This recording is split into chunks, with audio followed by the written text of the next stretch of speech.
Do que falamos quando falamos de populismo?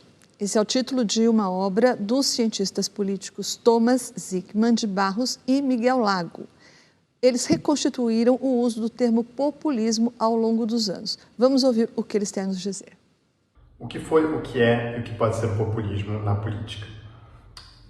O surgimento do populismo na América Latina está diretamente associado ao surgimento da democracia de massas. No nosso caso brasileiro, que é o Getúlio Vargas, nosso ícone populista do passado, coincide com esse período de história. E os dois processos, democracia de massa e populismo, estão intimamente associados na nossa história. E é curioso porque hoje em dia, 2022, quando a gente ouve a palavra populismo, a gente pensa em algo negativo. A palavra tem um sentido pejorativo. Mas não era o caso no passado. Nos anos 50, a palavra populismo era usada para se referir a esses atores que eram transgressivos na sua forma de ser, na sua forma de agir. Eles eram bonachões, às vezes até grosseiros, mas que também eram transgressivos na medida em que eles incluíam na política setores que nunca tinham feito parte da vida pública nacional.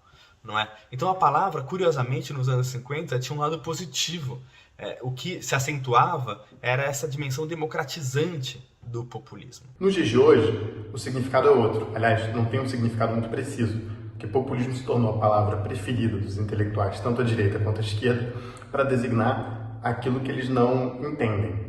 Processos políticos que fogem da lógica direita e esquerda clássicas, categorias europeias, e que são movimentos políticos complexos que eles não conseguem encaixar em alguma categoria. Um exemplo bom é dessa nova onda global de extrema-direita, que é profundamente antidemocrática, mas verdadeiramente popular, e que eles chamam e que é qualificada como populista. Será que esse é o melhor termo para designar esse movimento? Mas acho que se a gente tem que pensar o que o populismo não apenas é, mas o que ele pode ser, vale a pena voltar para trás e pensar nessas primeiras experiências e nesse sentido do populismo inclusivo, do populismo que é um meio através do qual os setores subalternizados reivindicam o seu lugar na democracia liberal. Acho que apenas assim a gente consegue entender o que o populismo pode ser.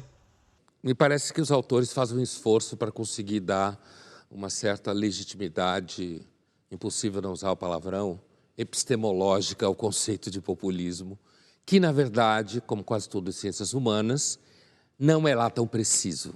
Um tipo de populismo do bem. Eles vão derivar para a ideia de populismo do bem, mas quando eles falam que os intelectuais usam a expressão sem saber muito bem como é porque, na verdade, a expressão não é clara mesmo.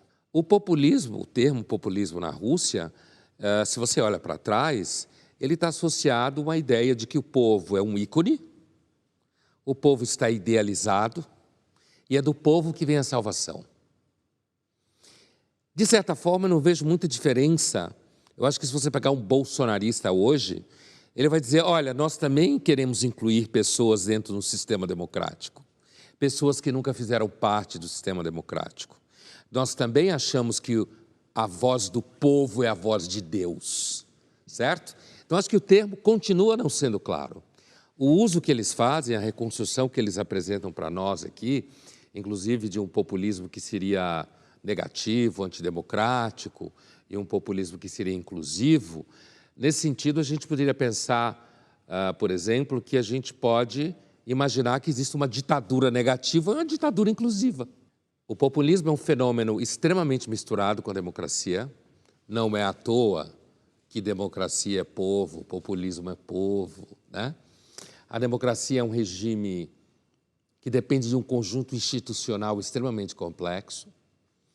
E o populismo, ao longo da história, ele sempre esteve, ele começou a despontar para o sucesso quando surgem grandes mídias. Não há como separar o populismo do surgimento de coisas como rádio, TV e agora redes sociais. Então, apesar de não haver dúvida, como dizem os dois pesquisadores, que o populismo é múltiplo nas suas manifestações, que tem populistas que podem ter um discurso, como o próprio Getúlio Vargas, de incluir os pobres numa legislação protetiva, o populismo se caracteriza por uma pobreza semântica, por dependência de mídia de massa, por ser relativizador das instituições, crítico delas e de figuras carismáticas que facilmente conseguem fazer com que a gente olhe para as instituições e veja nelas um monte de falhas. Então, acho perigoso esse pensamento orgânico, tentando salvar uma coisa e outra.